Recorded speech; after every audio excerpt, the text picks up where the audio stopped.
Ih, geus puncegis deui.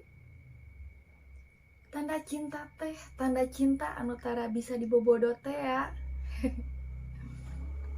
Jerawat, meni beureum kieu, pencet gitu.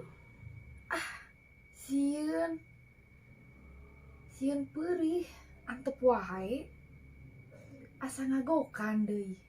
Tapi keke asa jadi nyari. Keun urang ingkeun nepi ka asakna.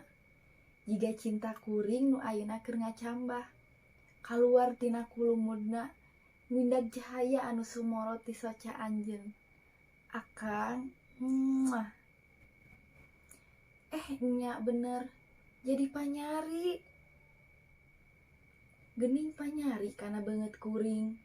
Anu cek batur mah ngalaka indung, saur bapa mah irung jeung halis kuring teh nyipres pisan pangambung sareng kening ka mama. Ari gado ngalaka nini kuring. Naon deui nu jiga mamah teh nya? Oh nya, biwir jeung buuk jiga kembar cenah kuring jeung mamah teh. Tah palebah awak jiga ngalak ka bapa, malah leumpangna mah cekih pisan pada ngageblay kikieuan. Saur Mang Omen mah kuring teh fotokopian bapa.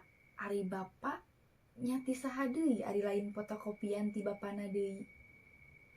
Nya ti aki kuring. Cenah eta oge da kuring mah teu kungsi tepang. Anjeunna kabuji ngantunkeun. Mugi ditampi iman Islamna. Diasih ku Gusti anu Maha Suci. Euleuh eta saha nu kaluar tina kalangkang beungeut kuring? Walah, beuki ngalobaan. Ambuing. Oh, kaharti.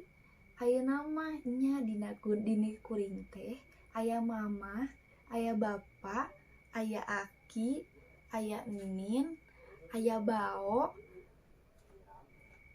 aya karuhun. Nya aya walungan cinta nu ngembat panjang deui. Panjang pisan. Ngaliwatan abad-abad kahirupan eta walungan. Walungan teh ngocor ti Rama Adam jeung Ibu Hawa. Terus ka karuhun, ka nini, ka aki, ka indung bapa, terus ngamuara dina diri kuring. Nya aya cinta aranjeun dina diri kuring teh. Nya muhun insyaallah kanyaah kadeudeuh aranjeun baris dipiara ku kuring.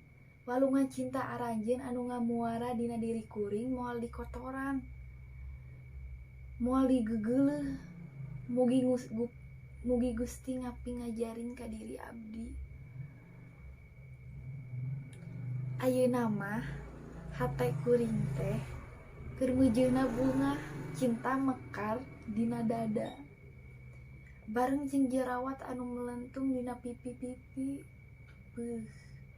Gerang ngarandaka, terus kembangan, terus buahan. Eta walungan cinta nu ngamuara dina diri kuring. Kersina ngangumalir terus.